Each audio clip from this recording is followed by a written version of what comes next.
আসসালামু আলাইকুম। আপনি জানেন কি কুরআনে খাবার এবং পানীয় সম্পর্কে পবিত্র কুরআনে অনেক গুরুত্বপূর্ণ নির্দেশনা দেওয়া হয়েছে। আল্লাহ তাআলা মানুষকে পবিত্র ও হালাল খাবার গ্রহণের নির্দেশ দিয়েছেন এবং ক্ষতিকর ও হারাম জিনিস থেকে দূরে থাকতে বলেছেন।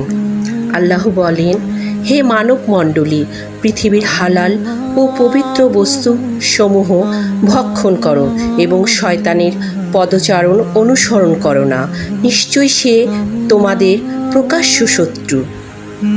অতএব আল্লাহ তোমাদেরকে যে হালাল ও পবিত্র রিজিক দান করেছেন তা আহার করো এবং আল্লাহর নিয়ামতের শুকরিয়া আদায় করো, যদি তোমরা কেবল তারই ইবাদত করে থাকো। হালাল এক চামচ পছন্দের খাবার মুখে দিয়ে চোখ বুজে স্বাদটা উপভোগ করার মুহূর্তটাই সেরা তৃপ্তি।